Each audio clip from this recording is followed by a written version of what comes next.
Hello and welcome to Homeschool Together. Thanks so much for joining us. We are back with the Torchlight Spine Review. For Level K. We just finished our Around the World journey. Now we combined Torchlight and Build Your Library if you've been watching our videos.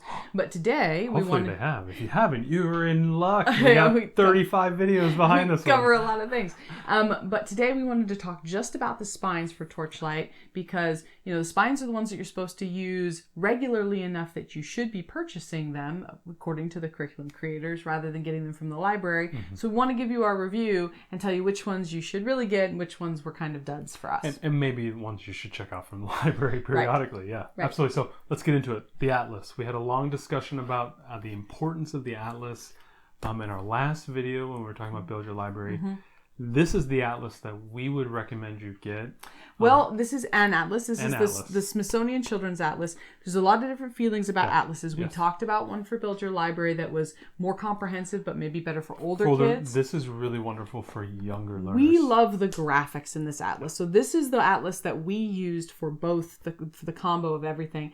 All these infographics where they're showing you, what animals and it's hard to make out industry. On the video, but there's individual little itty-bitty little write-ups all throughout the infographic, and each and every single one of those could be a springboard into more learning, some video that they might be interested in, depending on what your learner likes to learn about.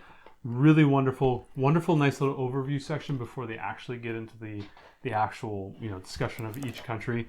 Again, really powerful if you're studying a region and you want to actually learn about the additional countries in the area, even though you may be focusing on, say, one country or two countries.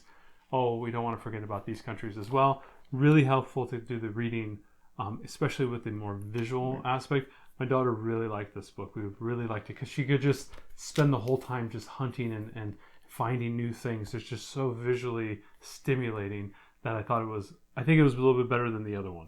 Yeah. So this one is going to cover countries by region. Yeah. So it's not really going to talk about individual countries unless they are large. And or deemed important by this book. Yeah. So, but they do have they'll show it in a region. They'll have little bubbles on each country. They have little bubbles. They just don't have the formal write-up that the other book did. On the Build Your Library, go check that video out. Yeah, but they'll have a full, 2 or 3 paragraphs on every single country. So if you're looking for more depth, that might work better. This one's a little bit more visual greater for younger learners. I think when we started out, our daughter was she was just newly 5. Newly 5, and this really gravitated to her. Right. So we are going to have another video too, all about alternate spines, and we're going to have more atlases to look at there. We're going to give you some other ideas, but this is the one for Torchlight, and I think that this is a good one. You do need an atlas. That being said, if you already own an atlas that you really like and it's great with your kids, it doesn't have to be this atlas. No. There's nothing specific, no magic sauce to these atlases. Atlasi. We couldn't decide in our last video. Anyway, no magic sauce, but definitely get an atlas. That's a great point, actually, that if you have something you like.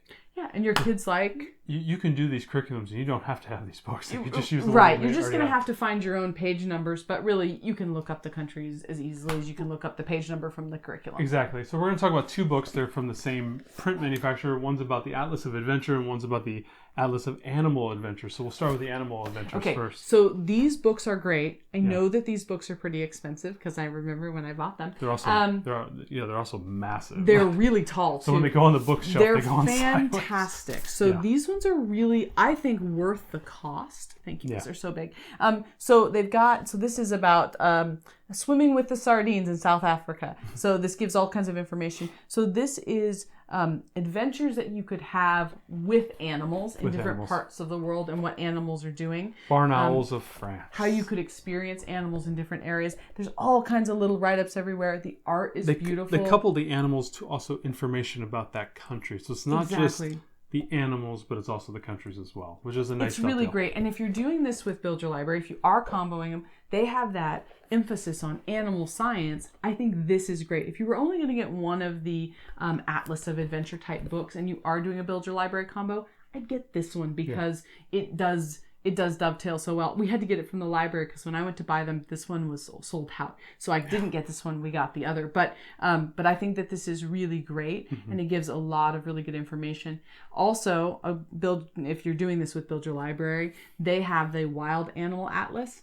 if you had to choose between the two, I think that this is the better investment because it has a lot more information. A lot more animals are covered in this book than in the other. Yep. So absolutely. And then the way you use these is you don't use them every single week. You're really just pulling it in when you do. You're picking and choosing because it doesn't have every Yeah. country, but it has a lot of them.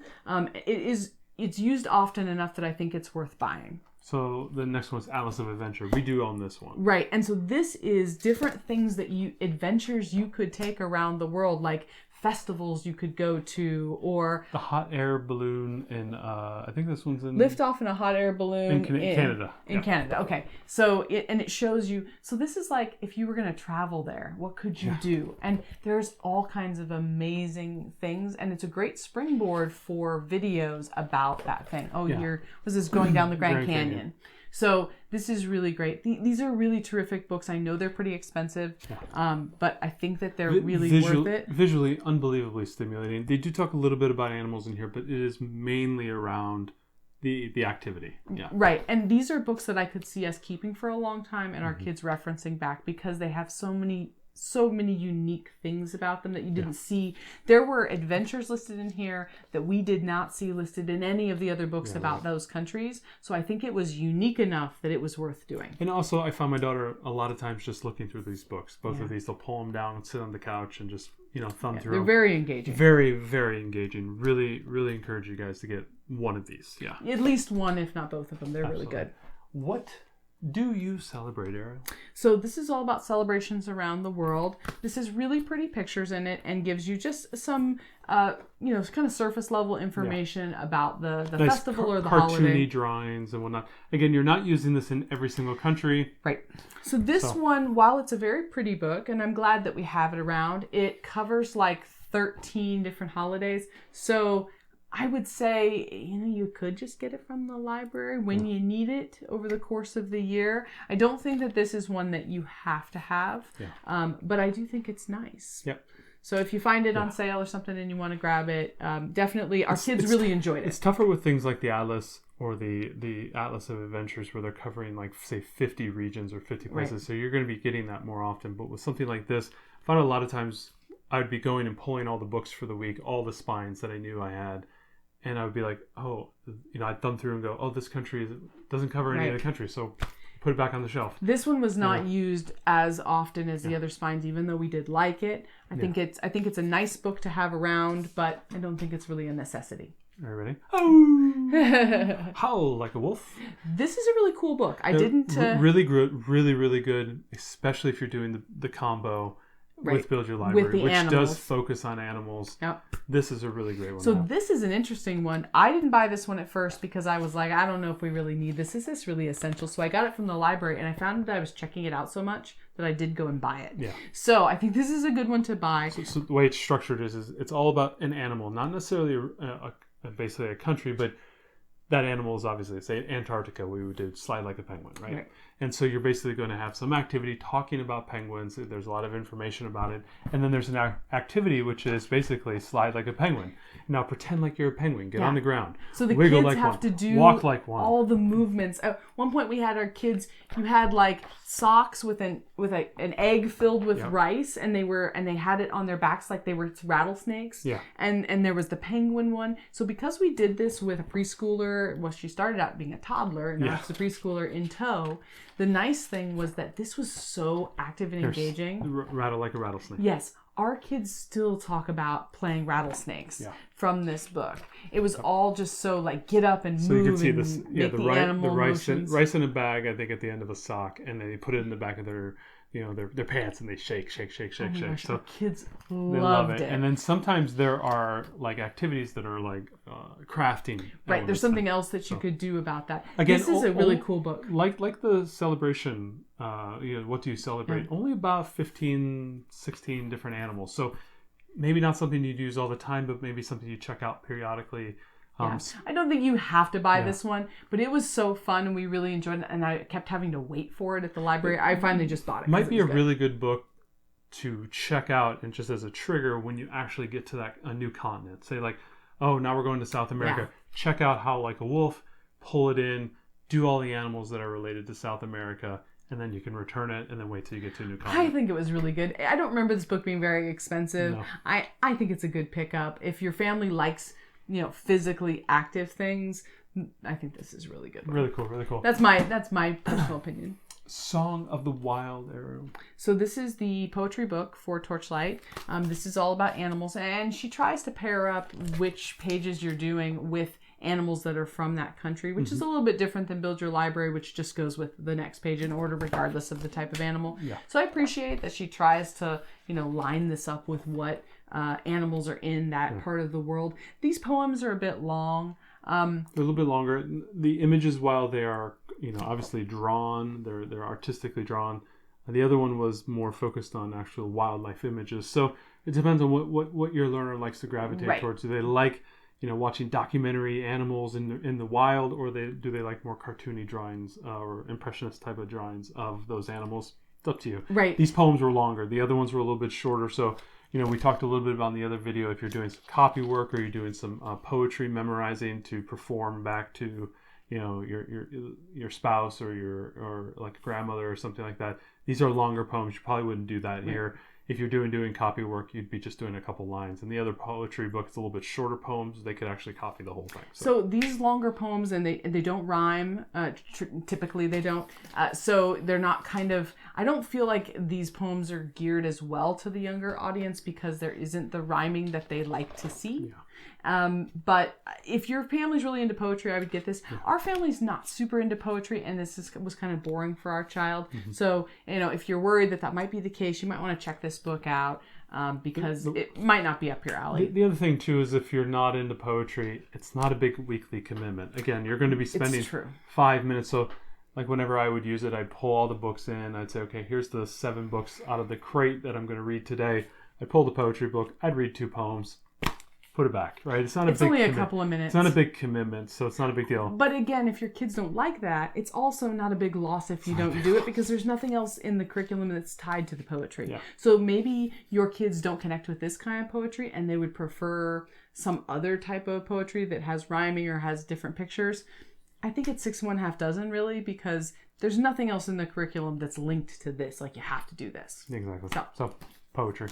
Right. Ariel, last time we talked about is animal stories, 52 weeks. Now we are talking about a year full of stories, folk tales. So it's 52. Basically the same author across the 2 curriculums. 2 different Build books. Your Library does a year of animal stories. This is a full year of folk tales and it's legends. Folk tales and legends. So we talked about this a little bit in the other video, but in case you didn't watch that. What you should do is from this publisher, go buy the Shakespeare one that has 12 Shakespeare stories. That's the one you should get. Yeah, I'll link it in the show notes. Link it in the show notes. But so this is folk tales and legends from around the world. So it does different countries, which is great. Our family in general doesn't really dig folk tales because they tend to be weird. With illogical choices of the characters, which our very analytical daughter does not understand. Why would that character do that? Makes no sense. So typically about 2 pages every story. They're pretty short. So you got 1, 2 pages. It was one of those things where we would read it, and our daughter, we would all kind of go, huh, when we were done. Okay. And we would move on. If your family really loves folktales, this is a beautiful book. Yeah. If not, you might want to check it out at the library, read through a few, and see if it's your jam. As you can see, some of the stories will be a little bit longer, not as many photos. And let me tell you what, when you start here to here, a lot is happening over this period. That's the other thing, yeah. Desperately needs artwork to show you all the little individual things. We found that with folktales too. There's so many movements in the story that they can cover. From one paragraph to the next, time could shift. Years are going by and lots of things are happening. Our daughter couldn't wrap her head around some of these stories. Many of them were very strange. Read through it. Check it out from the library. If you already love folktales and your family's already great with it, that's cool. Yeah. But if not, check it out from the library. Give it a test drive. Yeah, get the 12 Shakespeare story one. That one's really good. We do have that one. But, this one we really like. The 101 Awesome Women Who Changed Our World. Okay, I like this book, but so you can show. So it's basically a very short bio of a woman and all the things that she did. So this is Harriet Tubman, obviously, and then Helen Keller on the other side. So the curriculum calls out women that they tries to always pertain to those countries. It's not always perfect, but they break in general, it up by different types. So like, what did they accomplish? Whether it was a political thing, or like science, or an inventor, or they an activist, or whatever it might be. So they have different chapters and collections. Right. So this is a really cool book. However, we found our daughter started this when she was 5 and she ended it at 6.5. Even at 6.5, most of this is over her head. Yeah. So while I think this is a really neat book, she didn't get a lot out of it because it talks a lot about like their accomplishments in almost an adult way. It was like she did this championship, and then she was the first woman to do this competition, and then she did this, and my daughter's like, I don't recognize any of those names, or was that a big deal? And there's no pictures going with it. Like, for example, here's the Marie Curie. So if you're doing Poland and you start studying Marie Curie, and you watch one of our videos on Central Europe, you'll notice there are like half a dozen Marie Curie books, like children's books, picture books that can tell her whole life story, which is actually what's being covered right here. This is just it's not visually appealing for a 5 and 6 year old, but I mean, I think it's a cool book to have. I'm glad we own it. Especially maybe if you have an older, you were recommending someone with an older Right. learner. If you have an 8-year-old that's following along with this is great. You might look this up though. In the Torchlight curriculum, it will tell you, oh, we're reading this page and it says Helen Keller in it. I think that's a great key to go out and do exactly what Matt was saying, which is go find a cool picture book about Helen Keller and don't read this because it's so short and there's no pictures and it's at such an upper level of detail and complexity that I don't think your kids are going to really get it anyway. I saw it a little bit earlier. I think I showed it, the Jane Goodall one. That's a great example. Like, oh my gosh, there's so many great books about about Jane Goodall. 6 Jane Goodall books, and we also read this section of it. I'm like, this is the same content. Right. So. I'd much rather, and most of the women in here, not all of the women obviously, but a lot of the women in here, there is probably a great picture book out there at the library about them, and I think you're going to get a lot more mileage out of that than you will out of this book. But this, if you have an older learner coming with... They're all in one book here. Right, they all are in one book. If you have an older learner coming with you, or you have daughters, I love keeping this around for my girls because I know when they get older, this will be something we're going to read. She also flips through this. She's just looking at the various ladies. And she does. It's just not Yeah. appropriate for a kindergartner. It's just not. It's just too advanced. It's a little too advanced. Anyway, so next that's one. what we'd say. Morals. We'll start with the Aesop's Fables. Been around for a little while. So this is the few centuries. McElderry Book of Aesop's Fables. Yep. We like this version of it. Yes, we like it. We thought this was really accessible. As much as we aren't folktale people, as we've explained, this is presented in a really kid-friendly way that our daughter really enjoyed. They weren't weird. They didn't make strange leaps. They were told very simplistically with pretty illustrations. I think this is a good version. Yeah. The and only you thing... can see I just showed the tortoise and the hare story, about 5-6 pages. They're not long. You can read it in a heartbeat. It's really not long. The thing, though, is that this isn't actually used that many weeks. Yeah. It's used over like 2 weeks or something. I think that you could easily... It's almost like the chapter book for that week. Right. I think you could easily check this out from the library. Yeah. This isn't truly a spine in my opinion. I think you could just get this at the library. I'm glad we own it because we didn't have a version of Aesop's Fables, and now we do because of this, and I got it used. So if you want to have one around your house, this is a great addition of that, but I don't think it's truly a spine. You don't truly need it if you just want to check it out from the library. Right. Or if you have a different version of Aesop's Fables, also fine, that you like. I think it's fine. Molly and Keela. Nope. Oh gosh, we hate Molly and Keela. No, okay. We gotta talk about it. All right. This is the book for the character part of Curiosity and Character, which is the like subtitle of Level K. Okay. So what it is it's a story about these two friends, Molly and Keela, and some complications happen, and there are moral decisions to be made all the way along it. And then at the end, there are a list of where's the end. No, I want to show them how long these stories are. They're super duper long. And listen, it's not a length thing. We read the Harry Potter books too. It's just... So it's like they took the morals hammer and they just beat you over the head with it over and over again. And our daughter, while she started at 5, could see through, like, right through this at 5. She's like, or something. Okay, I get it. Kindness, I get it. They would have a problem, and they would try solving that problem 3 different ways. And it wasn't like, oh, let's try this way, and then they tried these other 2 ways. It's like, here, let's do this one way. And they tried it. And this is what, and it didn't work. Let's try the next one. And it's just like, our daughter was super bored. She saw right through this, and then then they had these long, elaborate. At the end, so what is this questions. one? This one's okay. Caring, patience, service, and honesty are the 4 character traits that are shown. Look at all that in this one story that was very long, and then you're supposed to talk about this at the end. We read the first couple of them. Our daughter just rescue at Dolphin Bay. This was one of the ones where they tried 15 different things, and it wasn't like they just listed what they tried or they tried one and then listed 3 or 4. They tried all of them. And you're reading it and you're just like, okay, I get it, they're not gonna work. It's very heavy-handed, but I get it. Like they tell at the beginning, this is about kindness, perseverance, reliability, and detachment. I love all the things they're going for, don't get me wrong, but the way that they did it, the dolphin gets free. They already spoiled it. The way that they spoiled did it. Molly and Keela save the day. Shocking. It was kind of. I felt like this was a vitamin book.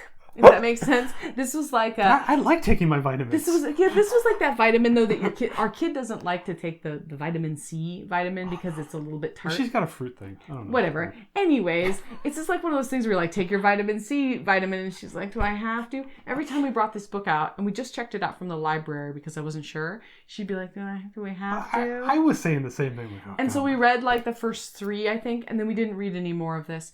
I do know families, though, that love Molly and Keela and think it's awesome. You know what? We don't like folktales. We don't like poetry. We know, don't like maybe Molly we're and weird. Keela. We don't like Molly and Keela. Get it out of here. So... I dropped our sheet. Yeah, you're just trying to be fancy, Booza. Okay, so I think that the moral of the story with this one is that it can be really polarizing. I've heard other families hate it, too, and then other families love it. You might check it out from the library and see for yourself if it's a yay or a nay for your family. That's a lot of hate for a book, kid's book. You really didn't like that one. Our daughter really hated it. But I know families that love that book. And we got to the 3rd story and I was like, I'm out. But these are ones, there are some books that I think are slam dunks that basically everybody likes and everybody thinks are great. And, definitely go out and buy those books. And then there are other ones like these that are really polarizing. So we want to tell you about those ones, whichever side of the camp we fall on, because we think you should try before you buy. I'm sorry, Jonathan Collins. Just didn't hit with me. Yeah. As an author, I understand. It sucks. I know, but all right. Those families that love it. They love it. We're not your target audience. All right, big science for little people. An official Geek Mama guide. Okay, so this is one of the science parts for Torchlight. This is essentially a book of experiments.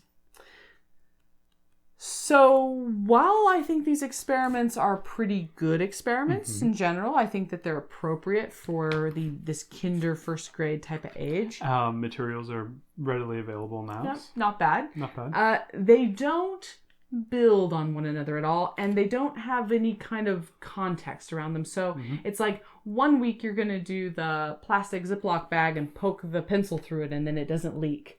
And our daughter's like, that's cool. And then, but it's not like linked to anything. She didn't actually, I'm not sure that they talk about like, they have a prompt. They say, what's going on? And you read that to them and you can tell them what's going on. You can take it a little bit further. They have a whole section on that. And then they have like some facts at the end. It requires you as the parent to pre-read and pre-look at all this. You can't just do it in real time. So you're going to have to invest 10, 15 minutes to just kind of wrap your head around what you're doing and what is the concept that you're trying to teach. It's more difficult, when you're doing science like this. It's more difficult than you just pull out the book from the literature section and you just read it and you're like, hey, why did Molly and Keela rescue the dolphin, right? Going back to Molly and Keela. That's easy to do. With the science is you're trying to teach a concept, especially to a 6-year-old or a 5-year-old. You got to really okay, I'm understanding what I'm doing. I'm reading what they want me to do. And then I've got to somehow mold that to what my student is going to understand. And if it gets to some, you got to make sure your verbiage is correct. You don't want to oversell or over talk what you're trying to talk about, right? I started when we do the poke the one through the bag, I was talking about tension and surface tension and plastic and sealing and you're a science major, and my daughter's just like, So it just kind of glazed eyes. So you have to be really gentle and careful. I really like the experiments are fine. The access to materials is very easy. This is not something you're going to be showing to your student. Like, for example, There's here, not really a lot of pictures. there's nothing like exploding lunch bag, right? And you're going to be using just basically it's baking soda and a little bit of vinegar. So you're doing like kind of the lava thing. We did I bought a rocket kit that does vinegar and baking soda, kind of shoots the rocket up in the air. They like that one. Either way, it's not very long. So if you think about what you're going to be accomplishing, this is a 15, 20-minute little segment. You can put it in once a week. They don't make you do more than one a week, I think. Just one. There's about 50 or probably like 30 or 40 experiments. So you don't have to do it every single 52. I'm sorry, 52 once a week. You can do it. It's not that bad. I mean, the book is fairly cheap. Yeah, it wasn't bad. I guess my thing if you don't know what, so if you're one of those parents out there, it's like, I gotta do science. What am I gonna do? I wouldn't wing it. Like, don't be the wing it type of person, because you're gonna do it for 2 weeks, and then you're gonna forget about it for 2 weeks, and then you're gonna come back to it, and then you'll miss it for 4 weeks, and then you'll be sitting there in your chair at the end of the night, drinking your nightcap, going, I'm failing science with my child.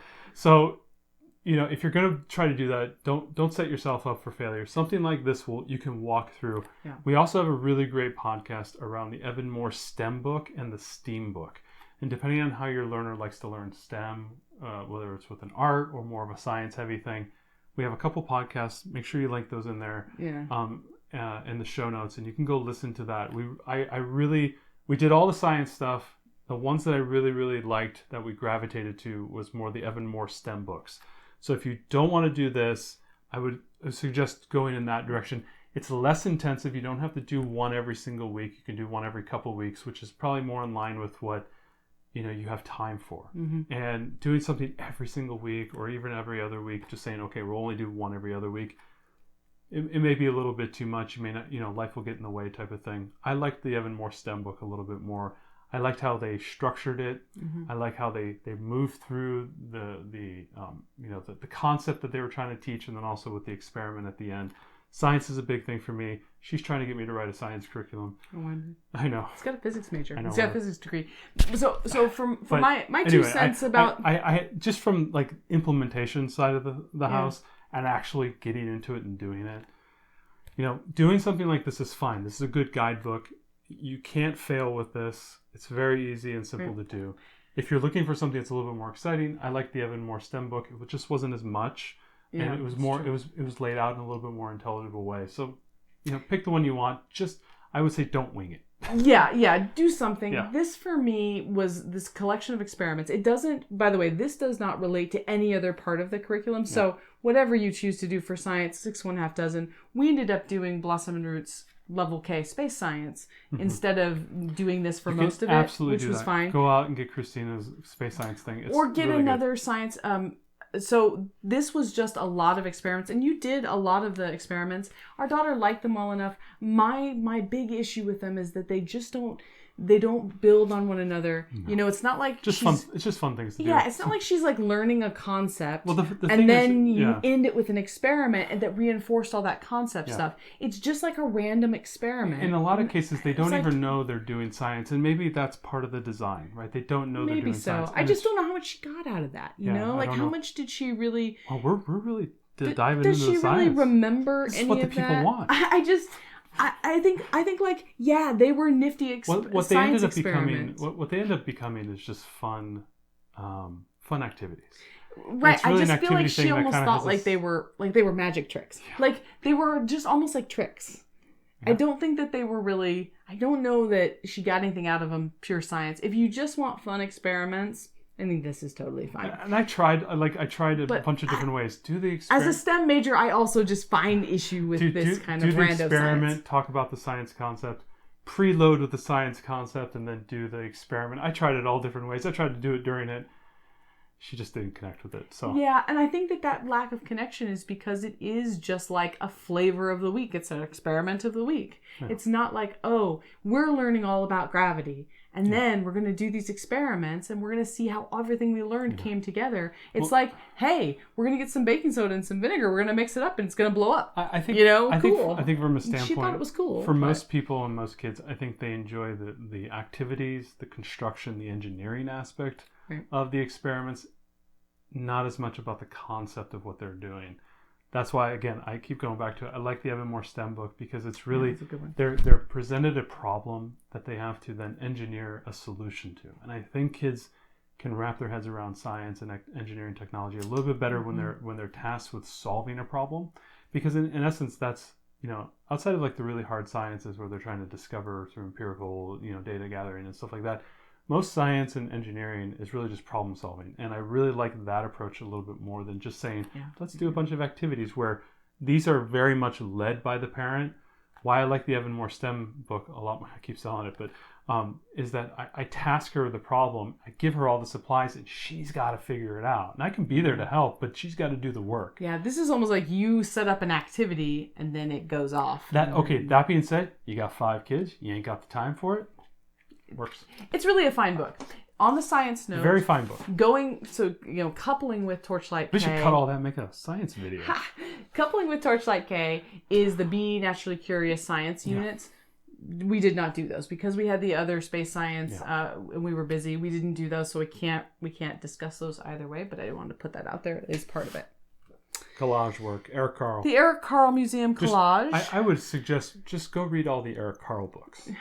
So this is a fun book of activities of different types of ways to make collages. Now listen, there are families that love the craft. Right, and if you've got a lot of materials hanging around, little bits of fabric and other things that you have from lots of previous projects, you probably have a lot of the materials you needed for this. We didn't have a lot of that stuff, so we would have had to go out and buy this. Yep. My other big problem with this book is if you watched our video on Build Your Library, at least they used a book about global art that really talked about like all the different countries and had some cool connections to that. This has almost no. This is just a book about collage. It has no specific connection to anything that you're going to be doing in your around the world study. So where I had trouble with this, and one of the reasons why we bailed out early on this, was that I had the 2-year-old with me. Oh yeah, that's hard. I can't pull out glue and paints and collage materials and spread them all on the table or on a big, work center and then go tie up the 2-year-old in the office, right? Like I can't do that. Cutting and gluing and creation. And the 2-year-old and the 3-year-old's like, oh, Daddy, I want to be part of this. I want to do this. And it's like, no, you're eating the glue. Stop eating the glue. And like, I'm not going to just allow paint to sit out. Like I'm very focused with This was a messier type of art. This is a messy art. If you are a messy family, or if like you're doing this with it's okay to be messy. Your last kid and then she's 5 or she is 5 or 6. Okay, great.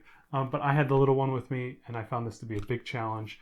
And I used a lot of the time that my daughter was sleeping to do homeschooling for, more intensive things like reading and math. So the fun things like this, I feel I could do this now, but when we first started out, she was less than 2 years old, and I cannot roll a year and a half year old 2-year-old and doing collage work. It was just too messy for me. Or I would have to use time that was really valuable that I had to use it elsewhere for other stuff. So this was a difficult one for us to do. This is one we didn't buy. We just checked it out from the library a few times and tried to do the activities with it. Again, first of all, great activities, great ideas, great information. Lots of materials, though. Again, if you've got lots of scraps around, this is probably okay. Yeah. We didn't have a lot of that, so it was hard. We had to buy all of our materials. This one... It's not linked to anything you're going to do with your different countries. So if you don't want to do collage art, or this book doesn't interest you, or you have a toddler running around, you don't want to do that, you could get any other kid's art book that's interesting to you. You could go out and find and get global art, which we talked about in the other video, and I'll link below. Or there's a couple of others. We're going to have a show about alternate spines. We'll talk about some other art options. Or you could just get a book about kids' art activities and do that with them. There's Art Lab was a great one that Torchlight Pre-K uses, and I'll link that too. And we really liked that one. You could kind of use anything because this is unrelated to everything else. So pick an art book that speaks to you. It doesn't have to be this one. there were a couple books we could not get. So yes, a couple books we couldn't get. If You Lived Here, Houses of the World. Now, we reviewed that book. I think it was in one of the North America videos or the South American videos. It's a really wonderful book that talked about very specific areas of the world, the housing that they would then live in, and it covered and how they would build it. It would cover it's it a covered great like book. 13 or 14. It was one of those ones, kind of like the What Do You Celebrate, where it wasn't everywhere, so we didn't buy it. We just got it from the library, and we went to make this video. It was all booked up. So, but yes, so it's If You Lived Here, Houses of the World. Yeah. We do recommend that you use it. We reviewed it in one of those earlier videos. If you want to see it, head back and check out, I think, somewhere in North America. I think it was North America. I think it was North America. I think it was the United States. It did we did the United States, and there was like a Pueblo village or something. Right, there was some good stuff. Yeah. So I think that's a really good book. I'll link it down here in the show notes so you can see it. I think it's definitely worth checking out. Either get it from your library or purchase it. We really liked it. We just couldn't get it for today's video. We checked it out a couple times. So. Oh yeah, we checked it out repeatedly, and it was great. It just wasn't used often enough that we felt we had to buy it, and then it wasn't available for this video. The Cultured Chef. Yeah, The Cultured Chef. So there's Cultured Chef Volume 1, Volume 2. Is the main cooking classroom used for this, and it has global recipes. I think Cultured Chef Volume 2 you might be able to get on member resources when you buy Torchlight K, so I think you can get that for free. But I remember when we started this, Cultured Chef, the first volume was difficult to acquire. I think it was super expensive, and I could only get it at their website. I couldn't get it anywhere else, and I just decided to go with one book to rule them all. We used Global Cooking Class Global Feast, which is the Torchlight or the Build Your Library book, and we really liked that. And once we got that, I didn't feel like I needed 2 kitchen classroom books, so I'll link that below as another alternative that you could use. We can't really comment on the Cultured Chef because we didn't use it. Yep. Wonderful Word. Yes, so the book The Wonderful Word, which is kind of the origin of different words around the world. So words that we use in the English language now that have a cultural significance somewhere else, and the story of how they became. We didn't get this one because it wasn't used. We didn't feel like it was used often enough, and our library didn't have it. So I didn't decide to invest in that. We have a really great library system, and the fact that book was not in the library system, I think leads to a general complaint that we've had with some of the selections with Torchlight is that they're so hard to get a hold of. You have to buy them. Or you can't rent them. Like the Cultured Chef, that's not at the library either. You know, it's not one that you could get. You have to buy it. And let's be honest, we're homeschoolers. We use the library all the time. If it's not at the library, it don't exist. I need a frequent shopper card there. Yeah. I mean, we're those people that we hit the checkout limit of 250 books. It's whatever it is. You got me a new library bag for my birthday. That's how we roll. Oh, yes. So it looked like a cool book, but I can't make any comments on Wonderful Word. Keep saying want to say Wonderful World all the time. Anyways, but this is all the spines. You want the moon, Ariel? I'll give you the moon. Ooh, thank you. So this is all the spines for Torchlight K. Be naturally curious. We mentioned that. Yeah, we mentioned that. We didn't do the science. So this is all the spines. We're going to talk about some alternate spines in another video. If you haven't checked out our Build Your Library video, you can look at that because there's a lot of cross-pollination with similar type stuff, similar animal poetry and atlas and different things. You can look at different options if you can't get a hold of one of these. Exactly. And especially the fact that you're blending curriculums. Look at the book lists across both these curriculums. These are all publicly available. You can look at them. Right. We've reviewed them. You've now seen them. Check them out at the library. Figure out which one you want to use when you start your journey. If you're starting at the beginning of the school year this year, we're dating it. It's the end of July. That's so right. If you're starting in September, make some choices. And you may blend the two because you're blending the curriculum. You may blend the spines. Choose one here. Choose one here. Yeah, I really don't think that you don't can... have any... Don't feel like you have to do everything. Yeah, and I think that you definitely can use different spines, and then just, you'll find the right page. No, you'll find the right page that goes with that region or country, even if it's a different atlas or a different book of poetry or a different book about famous people. I think you can make it all work. Absolutely. Go with what's available and what you can get affordably or get from your library. But these are the spines, and so stay tuned. Our next video is going to talk about a bunch of alternate spines that we have used and we can recommend. If you've watched the 2 videos, we think we have probably more books than what we've talked about in these 2 videos. I don't know if we have more books, but more than Torchlight. It's a lot. We have a lot of alternate spines to talk about. Yes, we have a book addiction. It's a problem. We've got a problem. We're just curators of quality content. Yeah, we're building our own library. That's right. So we don't have to use the library. Yeah, right. So thanks so much for watching, and stay tuned for more videos as we talk more about books. We're also going to review the chapter books from both curriculums too. So stay tuned for all of that. It's going to be a bookapalooza. Bookapalooza.